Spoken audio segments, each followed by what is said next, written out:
Douglas Doug McCrae, James Jem Coughlin, Albert Glonzy Mac Glone, and Desmond Des Eldon, for lifelong friends from Charlestown, Boston, rob a bank while donning masks. Jem kidnaps Claire Kesey, a bank manager, against Doug's wishes and then frees her without incident. Doug tracks Claire after learning that she resides in their area to see how much of a witness she has been to the police and to make sure Jem doesn't get rid of her. They soon start dating, but Doug keeps it a secret from the gang. But Claire is unaware that Doug is one of the bandits. Doug shares with Claire his efforts to locate his mother, who he thinks moved home with his aunt in Tangerine, Florida, a long time ago. He also discusses how, after choosing to follow in his father's bank-robbing footsteps, he nearly turned pro at ice hockey. Doug understands that Claire can identify Jem and put the robbers all in jail after she tells him that she noticed a tattoo on one of the robbers' necks but failed to notify the FBI. Doug threatens Claire with being placed under witness protection, forcing her to move to a different state, in an attempt to talk her out of telling the police, knowing that Jem will kill her if he finds out. His scheme succeeds, and she says nothing.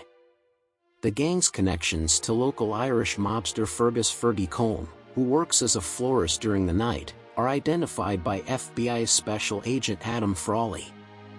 Doug discusses his intention to go from Boston to Florida with his father Stephen while the two are visiting him in jail. The group's next mission, an armored car heist in the North End where they pose as nuns, goes horribly wrong and they barely make it out alive.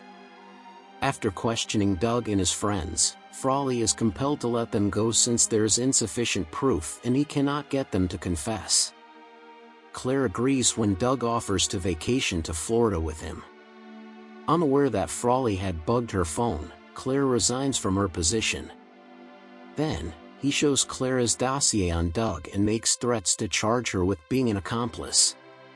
Claire breaks up with Doug after learning that he was one of her attackers, which leaves her shocked and upset. When Doug tries to back out of a planned theft at Fenway Park, Jem becomes enraged and they fight. Then, when Doug refuses to comply, Fergie threatens to kill Claire. He then tells Doug how he tricked his father into doing what he wanted by making Doug's mother an addict, which finally caused her to take her own life. Doug grudgingly accepts the assignment, but he makes a vow to murder Fergie if Claire is harmed. Doug and Jem enter Fenway Park under the pretense of Boston police officers, pilfer $3,500,000 in gate proceeds, and are ready to drive off in an ambulance with a paramedic disguise. The FBI, together with state agents and police, surround the perimeter after receiving information from Doug's ex-girlfriend and Jem's sister Krista. Des and Glonzy are killed in a gunfight with FBI SWAT agents. When Jem is noticed by Frawley, they engage with gunfire, inflicting injuries on Jem and forcing him to seek shelter. Determined not to return to prison, Jem kills himself by cop. Doug murders both himself and his bodyguard Rusty after realizing that Claire is in danger and that he would never be able to leave while Fergie is still alive. Doug sees Claire with the FBI after reaching out to her and observing from the other side of the street. Claire is able to admonish him verbally to stay away. Doug then leaves his uncle with some cash, dons an MBTA uniform, and makes his getaway via train. Frawley surmises that Claire gave Doug the tip, but Claire's reasoning is too nebulous to support an arrest. Later, as Claire is tending to her garden, she discovers a buried bag that holds cash, a tangerine, and a message from Doug expressing the hope that they may eventually cross paths.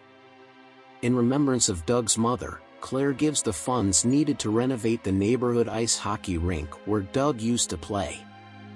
Doug, looking out over the water from the deck of a little house, appears to be safe in Florida, despite his circumstances. In a different conclusion, Doug runs across the two gangsters whom he and Jem faced earlier in the movie. He is slain while attempting to bargain.